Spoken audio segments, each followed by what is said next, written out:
Louvado seja nosso Senhor Jesus Cristo. Hoje é dia 20 de agosto, estamos na terça-feira da 20ª semana do Tempo Comum.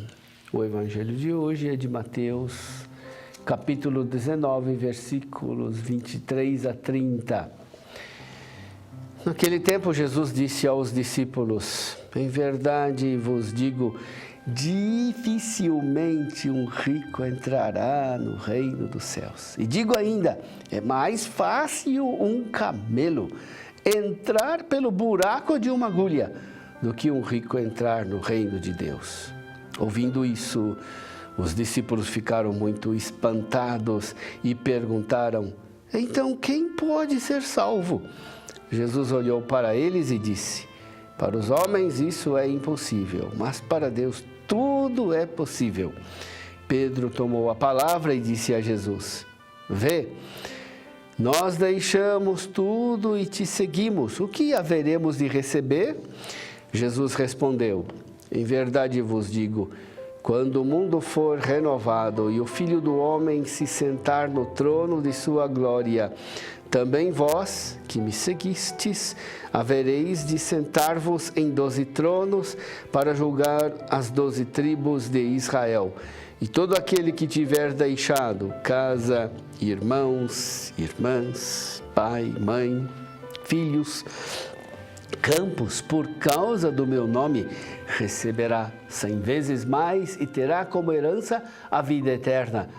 Muitos que agora são os primeiros serão os últimos, e muitos que agora são os últimos serão os primeiros. Meu irmão, minha irmã, o jovem rico tinha perguntado a Jesus: mestre, que devo fazer de bom para entrar na vida eterna? Aquele jovem estava preocupado com uma espiritualidade de obras para assegurar a vida eterna. A resposta de Jesus o chamou não para a prática de obras, mas para o seguimento pessoal. Não é que as obras não tenham sua importância, as obras valem, na medida em que são a consequência do seguimento pessoal de Jesus. Agimos de uma forma porque seguimos Jesus. A vida eterna é mais do que pura observância dos 10 mandamentos. Vai muito além. Melhor, a própria observância dos mandamentos deve ser seguimento de Jesus, e não somente o frio cumprimento de leis. Para seguir Jesus, é preciso também se desembaraçar de muitas coisas que podem ser obstáculo.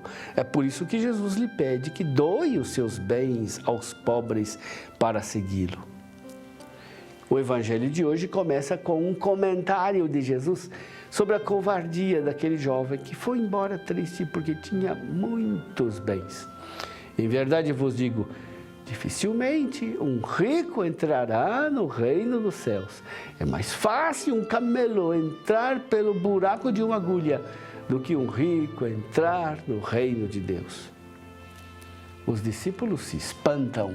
Não é a primeira vez que eles se espantam com a palavra de Jesus.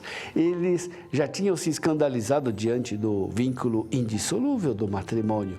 Ante o espanto dos discípulos, Jesus não só não retirou o que tinha dito, quanto deu ainda um passo adiante, propondo para a comunidade o celibato voluntariamente aceito como dom de Deus e motivado por amor ao reino de Deus. O que Jesus afirma parece tornar impossível a salvação. Então, quem conseguirá se salvar? Jesus reage ao espanto dos discípulos, propondo o dom da pobreza voluntária.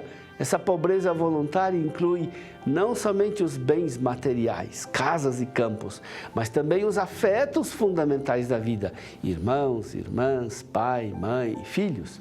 Essa pobreza é um entregar-se perdidamente nas mãos generosas do Pai. É um confiar no 100 vezes mais e na herança da vida eterna a ser recebida do Pai.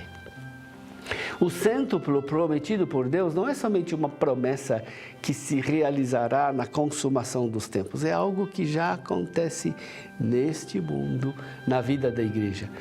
Os que receberam o dom da pobreza, assim como os que receberam o dom do celibato, recebem também o cêntuplo em irmãos, irmãs, pai, mãe, casas, campos, na vida da igreja.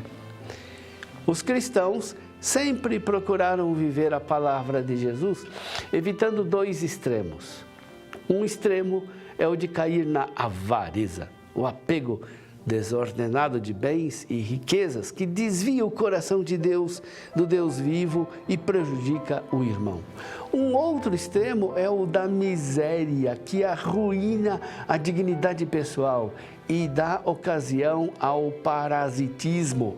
A avareza é danosa aos outros, pois a acumulação egoísta das riquezas provoca o empobrecimento culpável de muitos.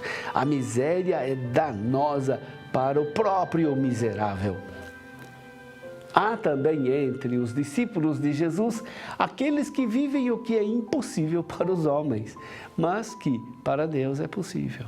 De fato, a pobreza consagrada é, antes de tudo, um dom de Deus. Não se trata de heroísmo, mesmo que haja sempre a exigência de atitudes heróicas. A pobreza consagrada não é fruto da nossa decisão, mesmo que inclua sempre uma decisão pessoal não delegável. A pobreza consagrada só é possível para Deus por causa de Deus e por um dom de Deus.